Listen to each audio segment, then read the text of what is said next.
Hey guys, today we're going to be making the Murphy bed hinge, and since we want to save some money and not buy a Murphy bed kit, we're going to make it all ourselves. I've got a 9/16 bolt and I've got some steel plate. What we're going to do is weld this bolt to this plate as step one of our Murphy bed, and it happens to be exactly the right length with the nut threaded on to its full depth. So what we're going to do is just cut the head off the bolt and weld it to the steel plate as step one. Okay, now that we got the bolt head cut off, we don't need much of this steel plate. I'm thinking maybe about 6 inches of it would be plenty. So we're going to cut off 6 inches of steel plate, and then we'll be welding the bolt to the plate.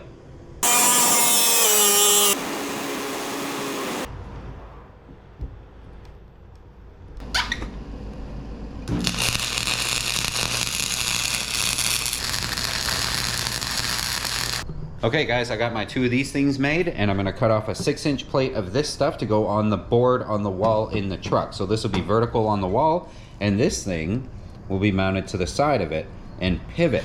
And it's a 1/2 inch space right here because that's how thick the board for the bed will be. And this will be the bed in the upright position, and then it'll spin down to be the bed in the horizontal position.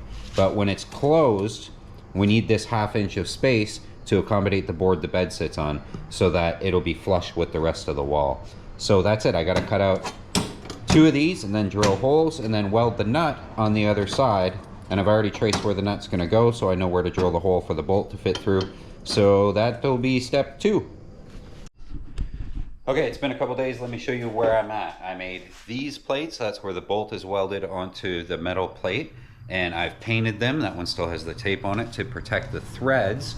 And I made the bed. It's just 2 pieces of plywood. I got some joiner plates with some screws, and I've got rails around it made out of 1x4. And I have, this one's already sat in there. I've got a grooved out and a hole cut, and it's 12.75 inches from the center of the bolt to the edge, and that's a very important measurement. It took me days to come up with that measurement on where the bed should pivot so it doesn't hit the floor and doesn't hit the wall behind it when it pivots down, but also maximizes the amount of bed I can have. And I ordered the mattress. It's a queen size 10-inch memory foam with that gel infused blue memory foam because that's super comfy. But this is not the same size as a queen. This is 60 across. It's actually 61.75 or 61.5 to account for the rails. But inside the rails is 60, which is the size of a queen. But the length, the height of the box truck will not accommodate a full queen. I'm gonna have to cut like 5 inches off of it. So the queen is still gonna be 6'4" or 6'4.5", I think, after I cut it. And I'm only 5'11", so that'll leave me an extra 5 inches of room above my head or below my feet or whatever. So it's gonna be a little bit shorter than a queen. It is what it is. What I have to do today is notch out where there's a knot in the wood right there. I doubt it'll be the right place. I didn't notice that knot until today. But I got to notch out to put the other plate on that side, and then I got to go in the truck, and I've got to do a bunch of stuff in there. I want to show you what Brad's been doing though, because Brad's been busy on the truck the last couple days. Woo! It's tomato season out here in the country, so there's lots of those trucks going by that are hauling the tomatoes. Let me take you in, Charlie, and I'll show you where Brad has been. He's been going crazy in here. And I got to grab the booster pack so we can put the thing back down. Anyway, he's got drawer fronts and cupboard faces and all that stuff. We put hardware on thinking we're going to do that, but then I bought the pop-out hinges because they're magnetic and they'll hold it while you're driving. So if you push on them, they open, which is super cool. So I might actually take the hardware off. That one doesn't work. Oh, right, we removed it because we put the sink in. We're going to put it on the bottom. The sink is here. Let me grab that for you guys. And I oiled this countertop. Obviously, it's starting to get darker, and I got to do another oil job on it right now. But we'll pop the sink in while we're here, just to show you guys what that looks like.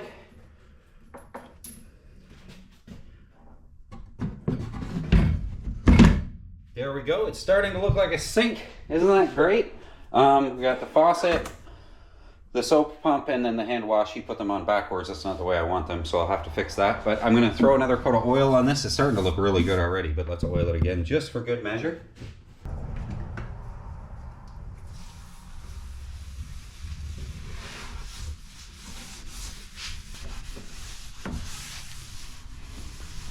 Looking quite beautiful with that oil on there, I'll tell you.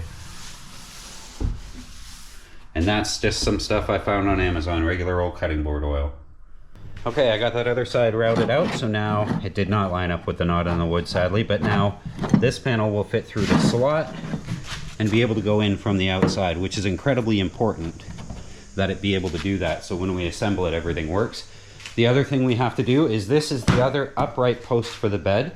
You'll notice it's 2 boards with pocket holes joining them because this is 14 inches and they don't make a 14-inch board. So it's 2 2x10s that I milled down and connected together. I used one of these bits that Brad used in the cabinetry to put a hole right there so that my interior plate will fit right here.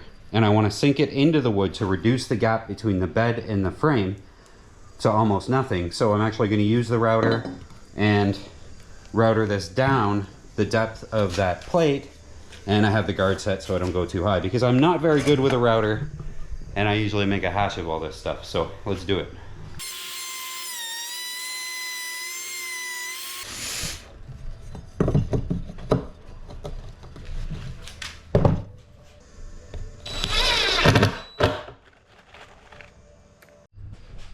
Okay guys, now I gotta figure out how to put the bed in here by myself, so it's gonna be a little tricky. I got a couple 1/4-inch sheets on the floor to give me the spacing I need, but that's all the help I'm getting, and I got my coffee, so let's do it.